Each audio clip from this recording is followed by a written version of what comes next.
Beyond the Hedges. I'm your host, David Mansuri, and today we're talking about the heart of the Rice student experience with Emily Oppold and Trevor Tobey. Emily is the president of the Graduate Student Association in the 2025-26 school year and is a leading voice for the Rice graduate community. Trevor is the president of the Student Association in the 2025-26 school year, representing our undergraduate student body. Together, they represent the leadership and pulse of students at Rice. Emily and Trevor, thanks so much for joining us today and looking forward to the conversation. Yeah, thanks for having us, David. Likewise. So I want to ask you both first, just to start off, to share a little bit about your journey to Rice, what ultimately brought you to the Rice campus, and maybe along the way, tell us a bit about what you're studying while you're on campus. And maybe Emily, if you want to start, and then we'll go to Trevor next. Yeah, absolutely. So I'm a third-year PhD student in the statistics department. And so I did my undergraduate at North Carolina State University in Raleigh. My family's from North Carolina, still there. And so when it was time for me to start applying to grad schools, I just had some criteria that I was really interested in. One of them being I wanted to go to a big city. Like I knew I was going to spend 4, 5, 6 years at the next place that I chose, and I wanted it to be a big city, somewhere with lots of opportunities, somewhere with good networking skills. And I've also always been interested in just the medical side of everything statistics. I've always had a passion for biostatistics in particular. And so when applying, Rice came up because they have a fantastic statistics department, and they have amazing collaborations all over the Texas Medical Center, specifically through the statistics department. And so just the combination of Houston being a big city and having lots of opportunities, with Rice having its own opportunities and its own connections to the medical center, I just really knew that that was the place that I wanted to take my next steps and further my education. Awesome. All right, Trevor, what about you? Yeah, well, I never thought I would end up somewhere like Rice. I'm a senior at Hanson studying economics and sport management.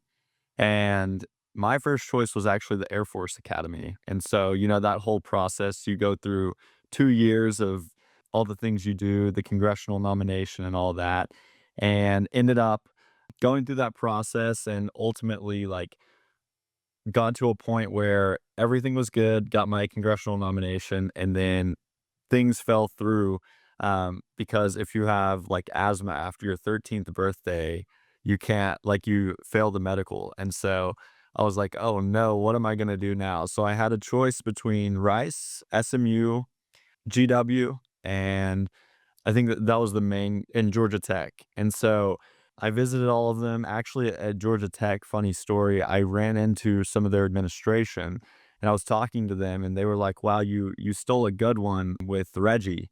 And at this point, I have no clue who Reggie is. He's provost still. And yeah, and then I get here and he becomes president, and it's pretty full circle moment. But after visiting, I just knew Rice was the place I wanted to be. The campus was perfect. It was in Texas, and I've loved it. Awesome. So you both obviously are in important leadership roles, both in the undergraduate student body and the graduate student body, and would love for you to share what sort of inspired you to get engaged in a leadership role. Was there a specific spark or something that happened that you felt really passionate about that really drove you to engage in sort of leadership at Rice? And maybe Trevor, I'll start with you.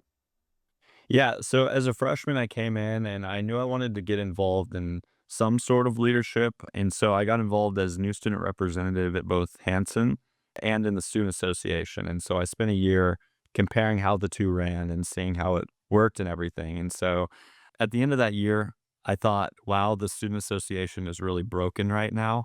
And I found there was a lot of issues with budgeting and just in general, I wanted it to be more focused on how do we maximize the student experience and focus solely on improving students' quality of life and their time here at Rice. Because I had seen other colleges where they have these services through their student government that are just amazing. And I was like, we have opportunities to do similar things. And so ultimately, Not to brag on Hanson, but I thought it was running pretty well. So I figured I'll go somewhere where I can have a real impact and fix something that I saw as broken. Awesome. All right, Emily, what about you? For me, I was given a really good piece of advice when I was starting undergrad, and it was to plant yourself in 3 different places. One where you're comfortable, something that you're used to. One that has to do with your major to help you, further professional development wise. And the other was to start something brand new. And so when I was at NC State, I started at the student senate there and just realized how quickly we could make progress and make something happen. And so when I came to Rice, I was immediately interested in getting involved in the Graduate Student Association and learning right away, like, can these people make a difference? Like, what are they truly doing? How is it functioning? And so the president at the time was actually also a statistician at the desk right next to mine. And so I just started asking some questions. He, funnily enough, tried to recruit me for the Olympic weightlifting team because he thought that was what I was interested in. And I was like, no, no, I'm interested in the GSA actually. And so for him, he was really passionate about grad students' dining needs and just kind of the idea of like all of the serveries at Rice are affiliated with an undergraduate college. Can we go there? How can we eat? Once we get the food, where can we sit? And I realized right away that he was asking the right questions to important people, that he was having meetings with the provost, with Reggie, with the VP of housing and dining. And I realized right away, oh my gosh, like what we do matters. Like what the GSA is doing can actually have a real impact. And so I knew I wanted to get my feet on the ground and continue to solve that problem, but also find more problems to solve. Yeah. And I'm guessing we probably have folks listening to this interview who have lots of experience with SA or the GSA as a student at Rice. But there might also be people either who, maybe didn't really engage at all in student government when they were at Rice, or maybe who didn't go to Rice, but are just sort of listening to this conversation or maybe thinking about going to Rice in the future. And so I want to ask you both to just like at its core to talk about what the SA and GSA actually does. And so Trevor, I'll start with you. Like what is the SA? What's the purpose of the SA? What's the role of the SA? Like how would you describe what the student association is to, I don't know, maybe somebody who's coming on campus for the first time as a freshman and thinking about getting engaged in student government? Yeah, absolutely. The student association is really it's a bridge between the undergraduate students and the administration. And what that means is every student is charged a student activities fee. In the student association, we call it a blanket tax, and it's $85. We collect that each year. It adds up with our undergraduate body to about $400,000. And so we allocate student fees. That's one of our central jobs. We're also liaisons between the trustees and the president and the provost and the dean and the students. And so making sure that those voices and student voices are represented at the table when big decisions are being made is really a central part of our job.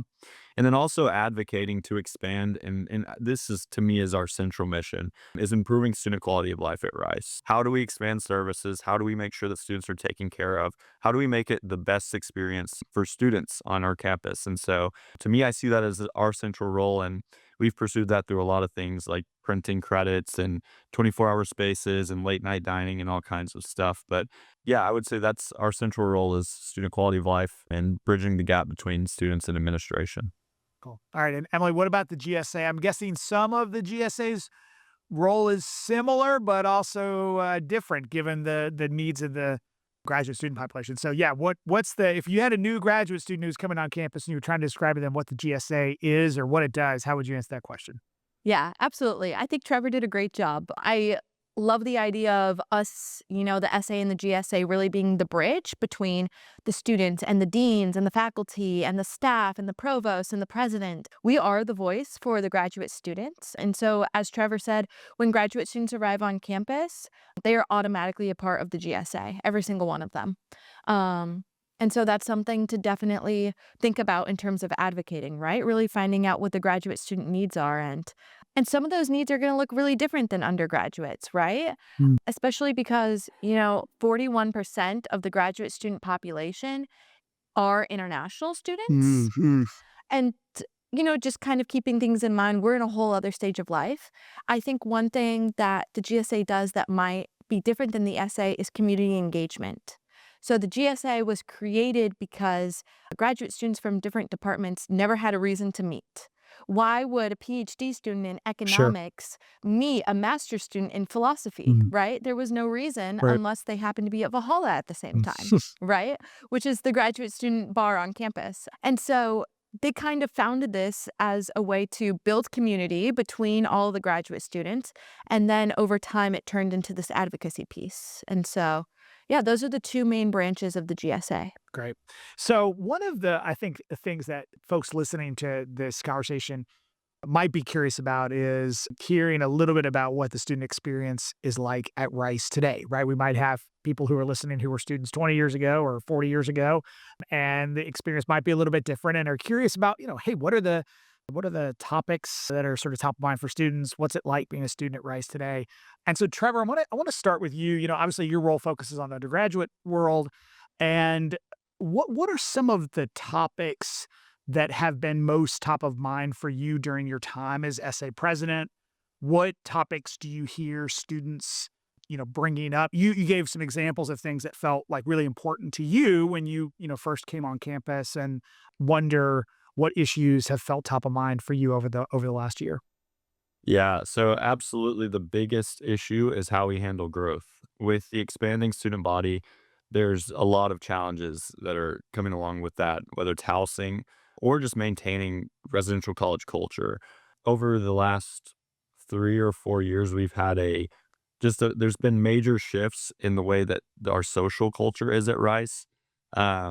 We've lost Nod. A bunch of changes have been made in terms of ticketing at parties and all these different things, which students are definitely like aware of, and I hear all about all the time. And so, definitely how we handle growth, how we make sure that students are getting the best experience, making sure that we have enough beds for students, especially for the this year it's been the Baker and Lovett freshmen that kind of got the short end of the stick. So Mm. yeah, I think that's the biggest priority, but also like generally having wraparound services that bigger colleges also have. So with the growth, we should also be expanding services. Students should be benefiting from the growth, not lowering the experience.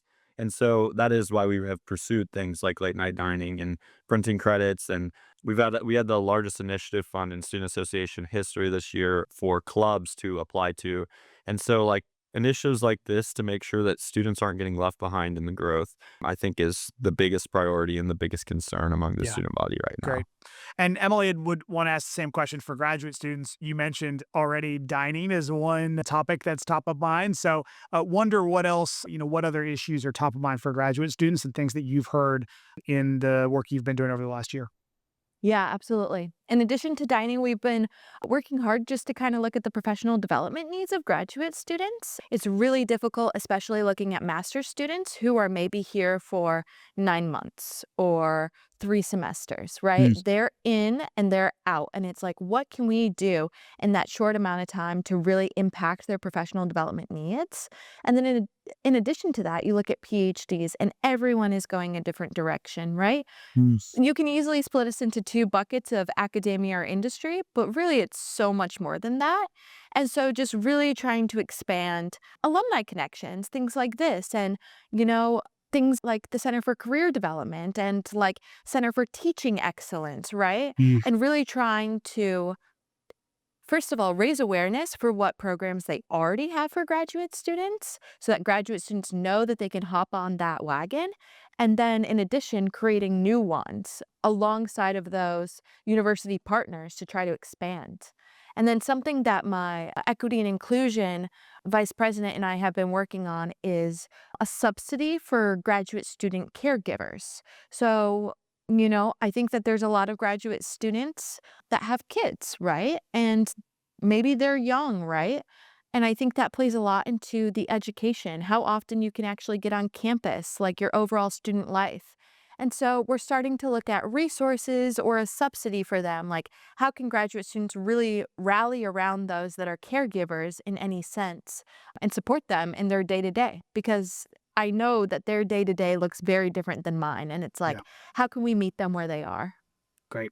Two other questions about the Rice experience today. First, and Emily, I'll start with you. What is something that you wish the broader Rice community, and specifically alumni, maybe who have not been on campus for a while, knew about the student body today? What's something that you might hear or you hear people talking about? You're like, no, that's not what it's like today. This is, this is what it's like to be on campus today, or this is what the student body is like today. Yeah, I think for me, specifically looking at the graduate students, like I shared this number earlier, about 41% of us being Yeah, international, yeah, you can meet anybody from sure. anywhere. You can try food from any culture. You can hear a language that you've never heard of before. Mm, And so I think that that's something so beautiful to like celebrate is like the diversity of the graduate students. And like there's so many opportunities to learn, not just inside the classroom, but outside. awesome. And I think something is also just like how welcoming we are. Mm, Like, I think lots of domestic students want to get to know those international students, yep, are curious about, what is it like where you're from? What are the biggest differences between there and the US? What are the biggest differences between there and Texas? What about Houston? Like, oh, you're also from a big city. How does your big city yeah, do XYZ? And I think that's something super fun. And I think that that's something that we as the Graduate Student Association are trying to celebrate through events like Culture Night and through sponsoring affinity groups. And really, Culture Night is a great celebration we have coming up where we're asking all these different affinity groups to come and we each give them a budget to bring their own food or to provide some sort of talent that represents their country, their culture. And so, yeah, I think if alumni came and saw us just all hanging out at Valhalla, I think that they would be surprised and amazed by how many languages yeah, we're conversing over a beer. yeah. Would they be surprised by the price of a beer of Valhalla, or is it about the same as it's No, always been? I mean, I don't know how it's changed, but it's still super cheap. Yeah, great. I think that they would be surprised it's still cash only. Yeah, okay, yeah, that's a good one. Great. All right, Trevor, how about you? Yeah, I think in general, I think just how different some of the traditions are today Mm, versus what they were like when some of the alumni were here. We went to an alumni event, me and Emily. It was like it was at the start of last semester, towards the middle. And I just remember talking with them about like, oh, like these are the jacks we did. These are like the traditions we had. And they assume they're still around. And like talking to them, like, no, it's quite like different. And so like just them knowing, like, how different it is and has yeah, become, because, like, that's one of the things that, honestly, I'm hearing from students a ton is, like, how do we preserve our culture and our traditions as we grow? And it is a different time. It's a very different time than what I don't know, you could say 10 or 20 years ago even, yeah, it's a different time. Mm, But how do we make sure that students still have, like, that social culture that makes Rice, Rice? yeah, And so, yeah, I guess being partners in that, I think, would be one thing I wish alumni knew more about. yeah. And Trevor, I'm curious, what's one tradition, maybe it doesn't have to be one that's been around forever, but what's one tradition you've experienced that you hope doesn't change? mm, Oh, I mean, beer bike. Like, it's not even close. Beer bike is a hallmark of Rice, and Mhm. you can't get rid of beer bike. Can't happen. I know there's probably some lawyers that wish beer bike was gone, but yeah, I think I would. That's something we want to stay. I know, like with the Gateway project, they're gonna have to. Sure. The next president's gonna have a lot on their hands and figuring Yeah, out, oh, where are we gonna move beer bike temporarily? yeah, And so that's a big discussion, but I think protecting those traditions, making sure that publics stay a central part of Rice. mm, And the thing is, with a growing student body as well, you have like not a lot of colleges have residential college public culture, mm, and with the limited tickets, it's hard to like throw a party or have a social function that includes everybody across campus where everybody can be involved. mm, So also looking at how can we adapt a little bit to have more campus-wide traditions like yeah, Moody, like I think the Moody Fest event is a perfect example of how we can do that. But yeah, beer bike can't change, has to stay. It's a hallmark of Rice. yeah, that's great. Awesome. I think a lot of people would agree with you about that. So I want to ask a question about leadership and your leadership specifically on campus. So you both represent obviously a really diverse group of students, right? You represent students who are from, lots of different places, who are interested in different things, who have different areas of focus, who have different perspectives, even different perspectives on, on what should be happening at Rice. And I want to just ask you, how do you think about that from a leadership perspective, right? How do you think about what it means to be a leader when you're representing such a diverse group of stakeholders? I think something I think about a lot is that it's my job to advocate and listen to and throw out ideas for some of the smartest people in the entire world, right? Like it's a small percentage of people that decide to pursue a PhD, and it's a smaller percentage of people that can do that at Rice University. And so I think for me, you have so many perspectives, and just knowing that everybody is coming with their own background, their own ideas. A lot of times as a leader, I have to take a step back and a deep breath and be like, I have so many wonderful ideas. And sometimes it's my job to prioritize them and be like, I think we have to start with this Sure. one. And it might make me feel disappointed or sad that we have to put another one on the table for a little bit. But really, there's no shortage of good perspectives, there's no shortage of good ideas. And I also think as a leader, I think it's okay to look at maybe some projects, ideas that we've pushed forward from a perspective that we thought was really strong, and to look at it a little bit into it and be like, okay, this isn't working. Maybe we should try backup plan B. And sometimes I'm the bearer of bad news, which I think is a hard part of the job. And so it's kind of trying to tailor and market that of, hey, this idea didn't work. Let's try marketing it this way, or let's try this instead. And really just I think not only getting my PhD, but getting it at Rice has committed me to becoming a lifelong learner. And I think that's something that I'm proud of and I'm excited about. And I think a lot of that is just surrounded by people that I'm meeting outside the classroom and just listening. Like, I am learning as a leader so much just to listen. Like, my ears are more powerful than my voice a lot of times. And that's something that I wish I could have told myself a year ago. Mm, right. That's great leadership advice for anybody. Thanks, Emily, for that. All right, Trevor, beat that. That's good. Yeah, I mean, I think this is such an important issue and one I've tried to focus on a lot. Our campus isn't isolated. I mean, we're surrounded in a world that is growing more and more polarized. Our country, our world, our state, And so, how can we model as a university how to have dialogue across differences, how to grow with one another?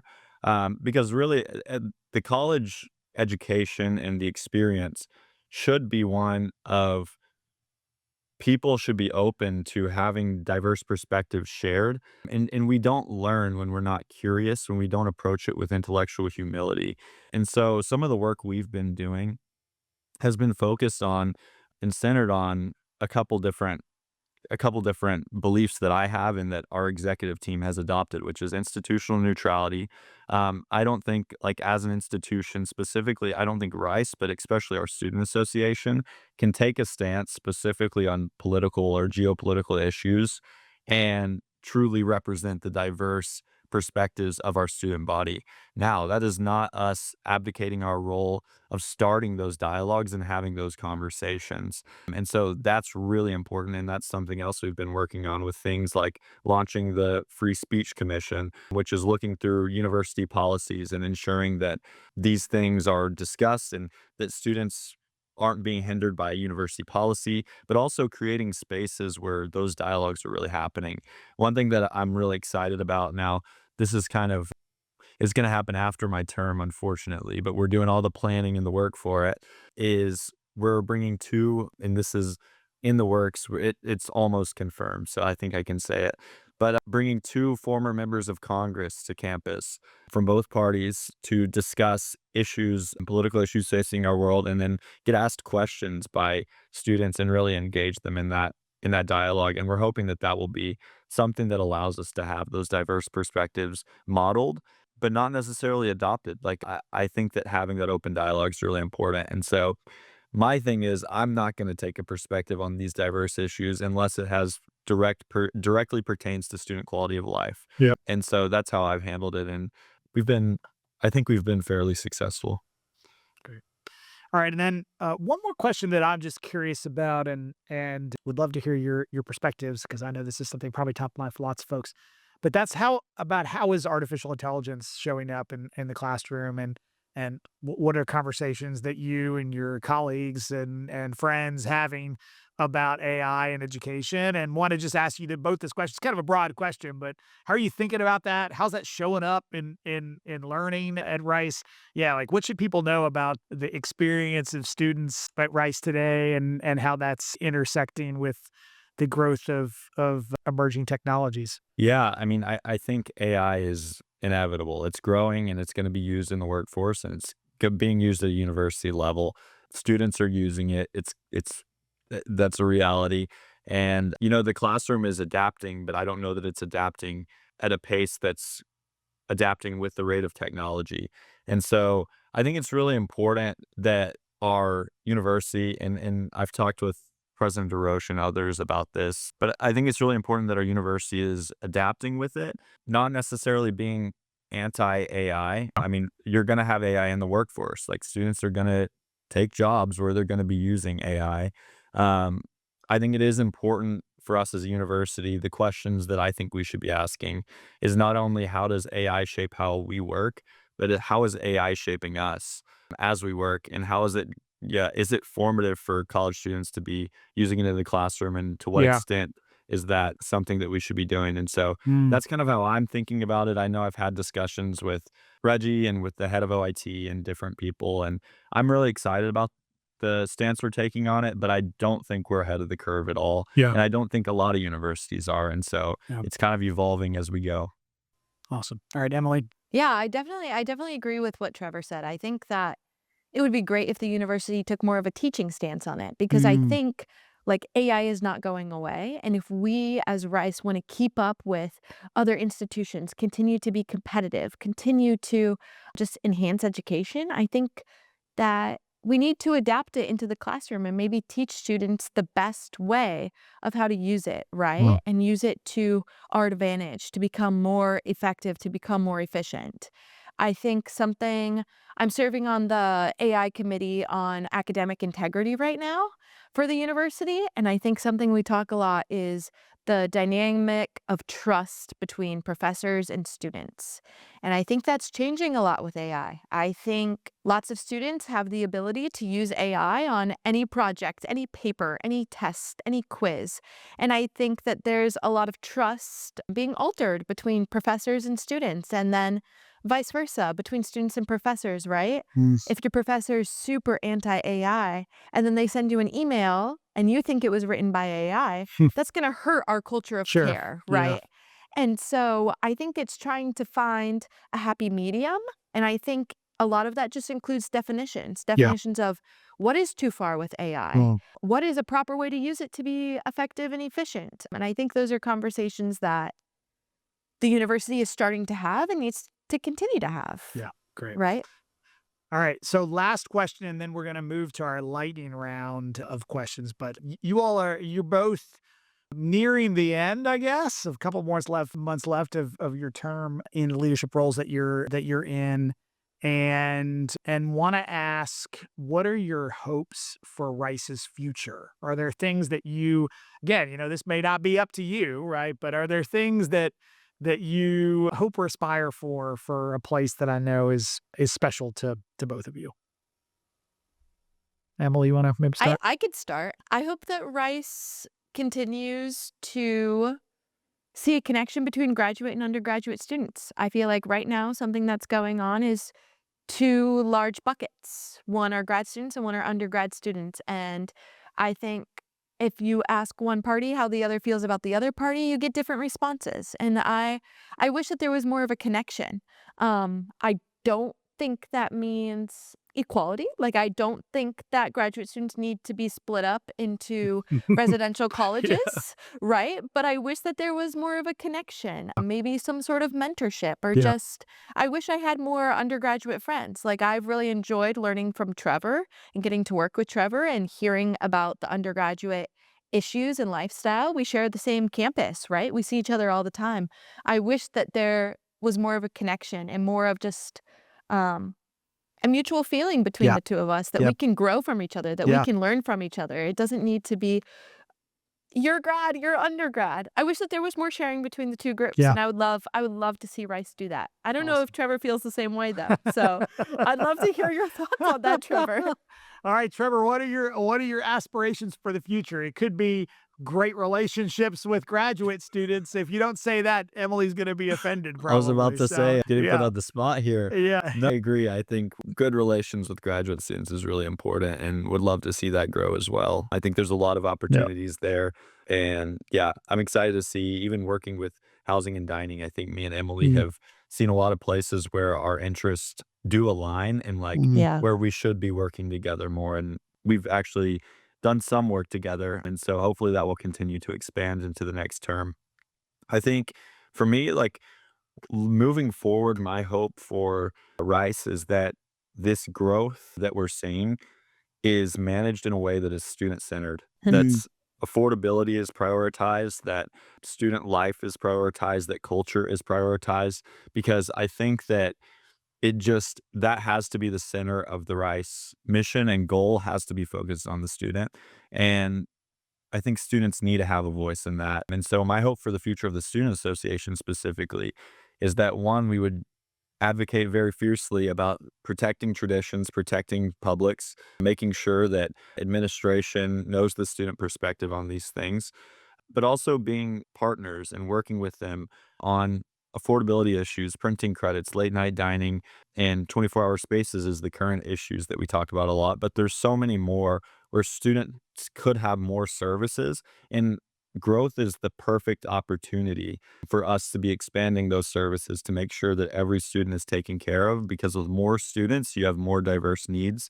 And you also got to think about equity between the colleges because that's going to continue to be a big issue. So I think my hope is that this growth would just be relentlessly student focused. Okay, we're going to go to lightning round. We got 3 questions. We've asked these questions to everybody, so we're going to ask them to you both as well. Um, Emily, what's your favorite spot on the Rice campus? Ooh, it's the oh boy, someone's gonna have to say me how to pronounce his name. The light space that's currently under construction behind the business area. Mhm, mhm. Is it Terrell? That's what I say, Terrell. Yeah, that's what I I say. think so. Yeah, yeah, I love it there. I yeah, find it super yeah. peaceful. Great. It's currently under construction, so I think Yeah, maybe lots of students haven't gotten to experience it or hear about it. But they have, the spaces there and they even have like music at yeah, sundown. yep, It's just a little it's almost like a vacation yeah, there. yeah. Awesome. All right, the Terrell. Trevor, what about you?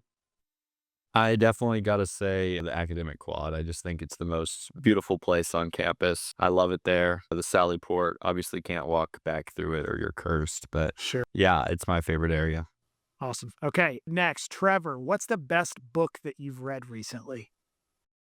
Ooh, I've been reading a lot of school books, not a lot of outside That books, but counts. I didn't say it had to be outside, so it could be, you could I shout out your professor's textbook if you'd like I to, I don't know if anybody wants to hear about principles of economics or anything like that though. So I gotta say, I read recently Seven Habits of Success or Seven Habits of a Successful Leader, Yeah, and it's really, really good book. It's a classic and one that great. I think is a really, really something everyone should read. Awesome. All right, Emily, what's the best book that you've read recently? I'm gonna have to go with Project Hail Mary. I don't know if you've heard about it, but it's basically about this guy that got his PhD in maybe biosciences or chemistry, and he's just like a high school teacher now. And the government comes to him because he wrote like a one-time paper, and that paper could actually like save the world from like the sun blowing up. Mm. And he's sent into space, and the movie's coming out on March 22nd, I think.